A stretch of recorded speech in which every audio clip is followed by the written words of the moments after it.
and welcome to the Skoda Superb Series Drive, a new series here on ET Now as we get to drive through the journey followed by CEOs, entrepreneurs, some of the biggest names in corporate India on their journey to success.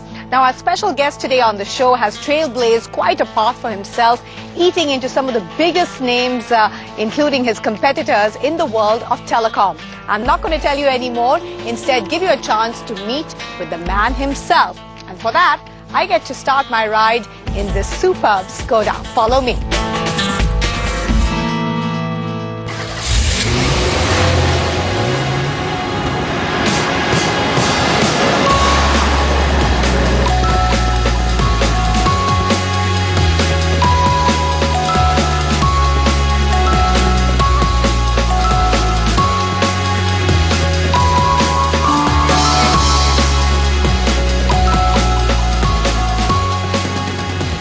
Guest today on the Skoda Superb Series is somebody who's really shaken up the telecom market. In fact, today he's managed to push his company to become the third largest player by volume. And that's no mean achievement when you look at some of the big names out there. It is an Indian-based company, and for you and me, we associate it with brands like Akshay Kumar or Twinkle Khanna. Any closer to guessing who it is? Well, let me give you the story away. So let's go ahead now and meet up with none other than Rajesh Agarwal. Find out how he feels about his success, what are his plans going ahead, and of course, how he got there. Good morning, Rajesh. Good morning, Professor. You're looking like quite the Bollywood star yourself. So how are you feeling right now? Oh, very good, very good. Great, Yeah, great sure. to start on. So let's start off with our interview now with Rajesh Agarwal, the co-founder of Micromax.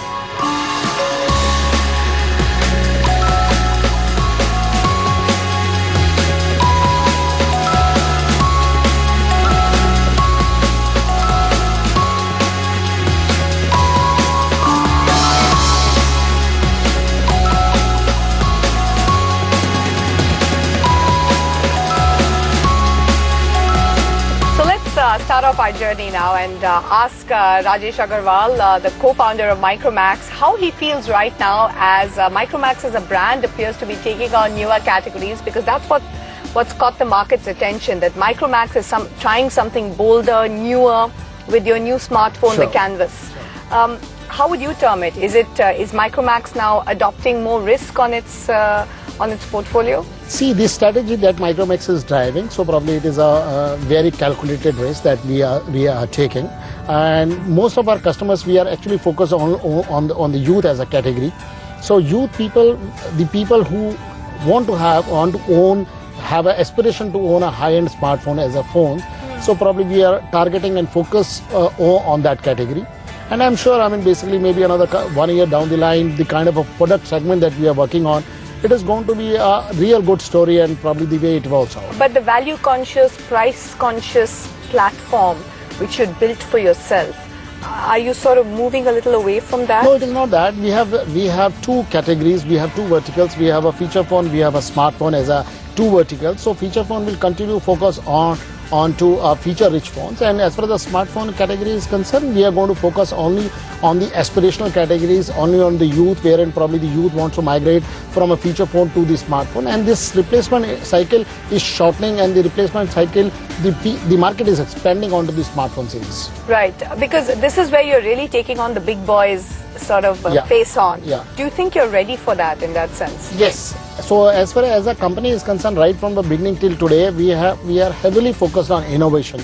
Right from the time when we launched the first mobile phone of Micromax, which was a long battery phone, that itself was an innovation in terms of a battery life, because it was a 30 days battery life at that point of a time. Nobody in the country at that point of a time had even thought. And then after that, we launched a dual GSM mobile phone. After that, we launched the QWERTY's phone at a much affordable price, because at that point of a time, people had not even thought of basically what the QWERTY is all about. And that is and we were the guys who accelerated the acceptance of the QWERTYs in the masses. So it was always a mass, as in you were always targeting the mass. But here you're looking at a consumer who might not be as price conscious. Instead, he's looking at the brand which is coming with it and all its associated features.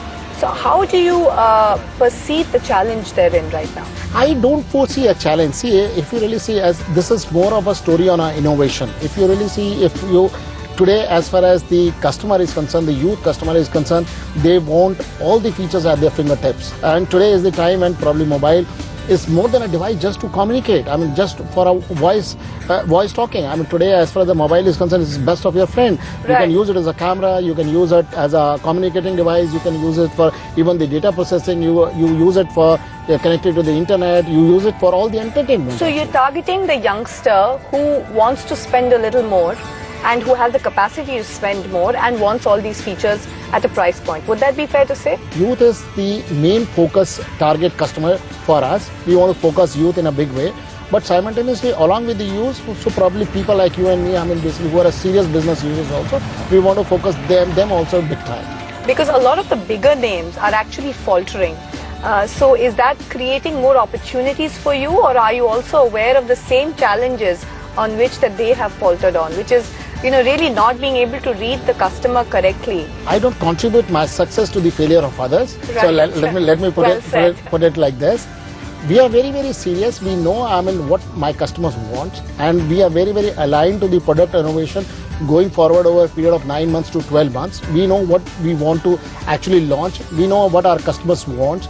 We keep talking to a lot of our customers also. So looking at their interest area, what they want from us, so we will be launching the few categories and the few verticals which will be very, very new to the industry and the country. Right. And I'm sure, I mean, basically people will see a lot of value for their money they invest in us. So clearly you're now addressing a different market, you're expanding your own market in that sense. But what about internally for you at Micromax? As we stand today, it's a company that's clearly grown from 10 people. You were saying you now hire almost 650 people. Yeah. So where do you stand at today as far as the growth of the company is concerned? As far as the growth of the company is concerned, I think we are exponentially growing over a period of last four years. So our growth has been more than 100% or year. So probably as far as the people is also concerned, people within the company is also concerned. So within the company, I strongly believe in company, customer and competition. That's how I say it's 3 C's. So probably one, company means the company people, customer. So if you know your customer better. Third, as far as the competition is concerned, so if you know your competition and probably you are ahead of the curve with respect to your competition, so you are done your game. Because when you talk about competition, you've actually hired quite aggressively from the competition and brought in a lot of senior management on board. Has that been a challenge right now? No, a lot of good senior people have come into the organization and probably they are supporting as far as the company's plans are concerned. They are augmenting the growth as well. So probably I think I don't foresee a challenge. So probably they are actually driving the initiative. So that cultural shift or the cultural adjustment is not a challenge? There are small time issues probably whenever anybody who joins your family coming from some maybe a culture, but I'm sure I will basically by tweaking left and right and probably maybe because all four of us, we are 4 promoters and all 4 promoters are absolutely hands-on onto the business, and probably because the total company, the older people also are very loyal to you. So probably maybe if you guys come in and probably you fine-tune some of the things, I'm sure basically you are able to manage them. What about amongst the 4 of you? You just mentioned the core family. Yeah. The core family, the synergies therein are intact even as you gain the kind of scale that you're doing right now? All the 4 promoters are absolutely hands-on to the business, and everybody has a very, very defined job profile. So no, we don't foresee any challenge within 4 of us, and probably because all 4 of us are actually there for last 10 years and the going is very good. So you're still as good friends now as you were then? We are even a better friends. Wow, yeah. That's so awesome. My philosophy is, as far as the profession is concerned, if you are professionally very good to each other, so probably as far as the personal bonding is concerned, it is bound to grow. And you all still enjoy as much coming into office? Yes. I attribute to my success, basically to all the team efforts only. If you really see today in India, probably a lot of people doesn't want to get into the partnership, but I am the one who probably says if people are there and if you can trust people, so it divides the job responsibility and multiplies the growth options. Okay, so that's why I guess the tagline of yours, nothing like anything, applies both internally to the company and the way it's approaching the market. But it wasn't all that smooth sailing. Of course, there are challenges ahead. There have been challenges when they began. So let's continue on that journey and take a little U-turn back to how Micromax, the story all began. But that's after this short break.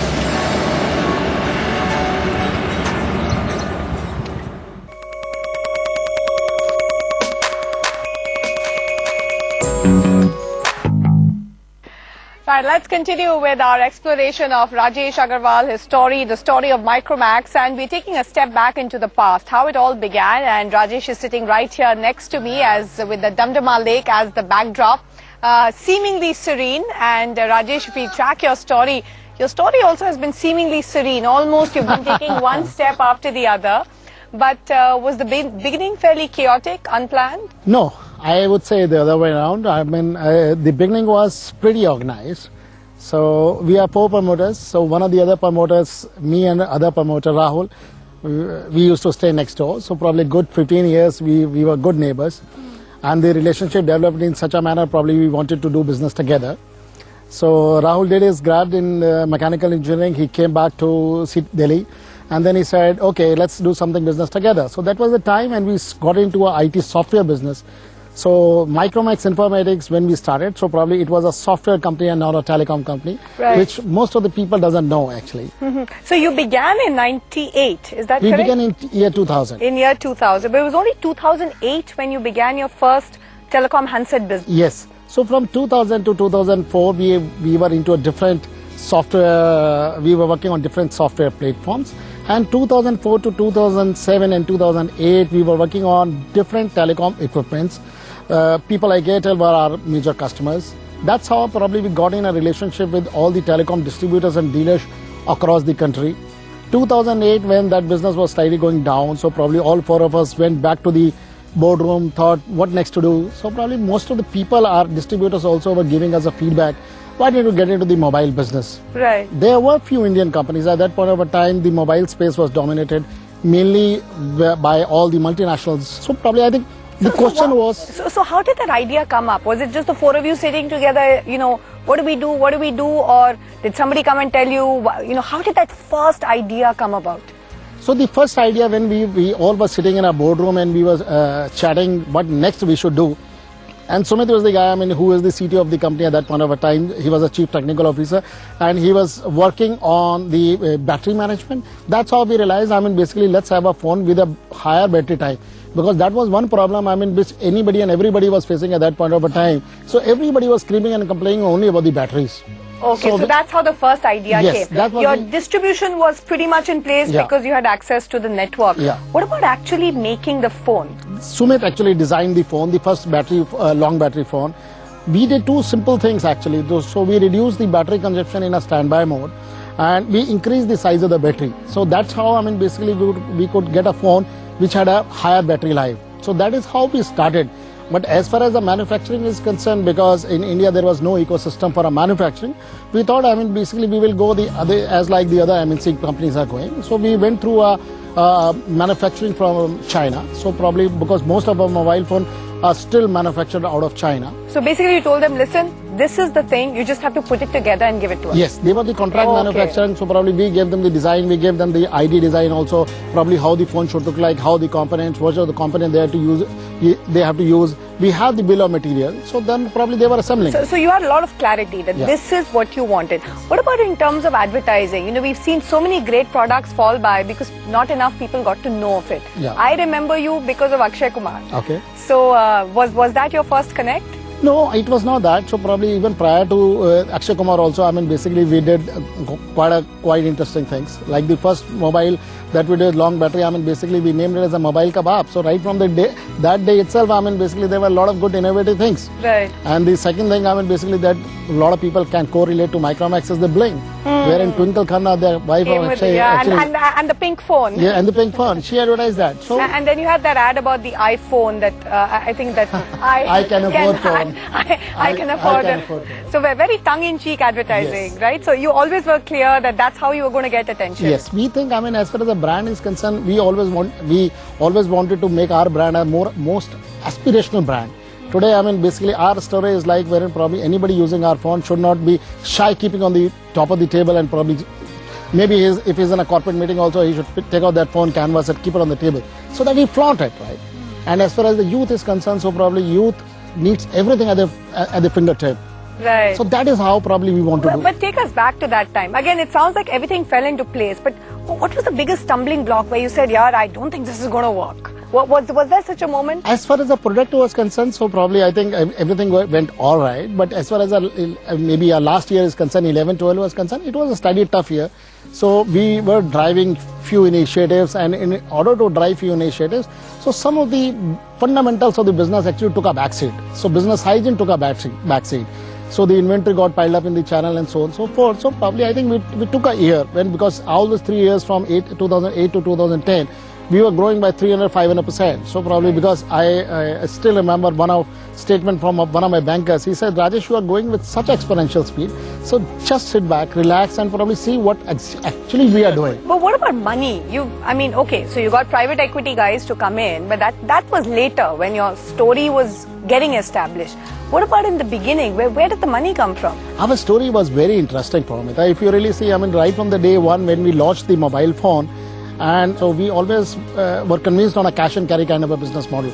I always thought, my distributors has to be my selling partners. They cannot be just our trading partners in a sense wherein probably they buy the stocks, keep the stock with me, and they expect the vendor to come and sell. Basically, no line of credit to distributors. In the beginning, there was no line of credit to them. So probably because we were importing phones from China, and before the payment date came in, so probably we were able to sell, collect, and keep it in the bank. Right. So we were in a negative cash cycle process. Mm-hmm. So that was the mantra of success. So talking about mantra of success, have you changed over these years? How would you see yourself looking back at the man of 2000 as compared to what you are today?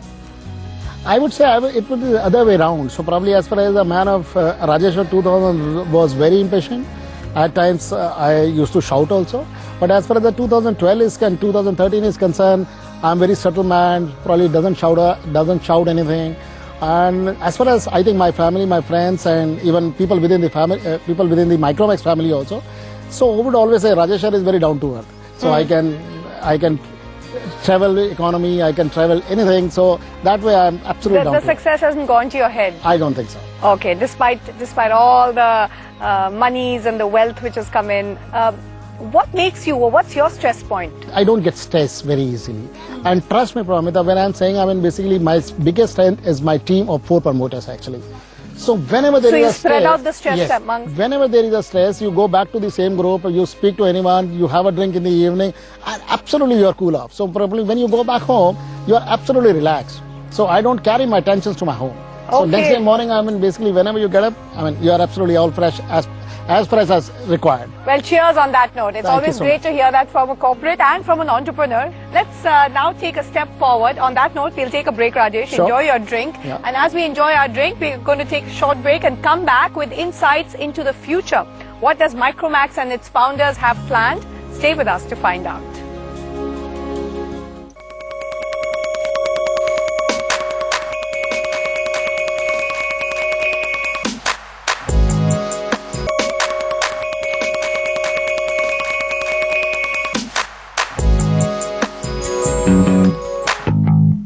Welcome back. We are continuing to be in conversation with Rajesh Agarwal, the co-founder of Micromax, and we've been talking about the past. We spoke about where the company stands today.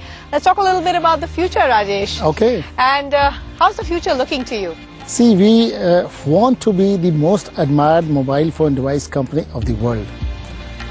That is what the statement, I know it's a big statement, but that's how our vision is. Right? Dream big. Yes. So we want to dream big, and we have the plans also. It's not that basically we are just dreaming big. We have our plans also. The kind of a product innovation, the kind of a product launches that we are going to do over a period of next 6 months, I'm sure it is going to be real exciting. Let's break that down. Okay, the first step when you want to dream so big is that you want to get the funding in place. So as far as the funding is concerned, so probably today I'm proud to say that we are a cash comfortable company today with a zero debt. But any given point of a time, if we need a fund, and probably basically the option could be it could be IPO, could also be one of the route. It could be the private equity ventures also. It could be a strategic sale out and a buyout maybe. But otherwise, funding is no way a problem. Funding is no challenge. Okay, so the next is, of course, your distribution. You're very strong in distribution here within the country. You've already set up a network in Southeast Asia and the Middle East. How are you planning to ramp that up? Is it going to be a similar strategy or is it very different markets? Promita, with launching of the smartphones and probably we getting a very, very comfortable positioning in the smartphone categories, we now look forward going to the developed world as well. It could be maybe a US market, it could be anywhere. So probably I can recall a statement from Anil Kapoor, so probably recently. He said if you are in America,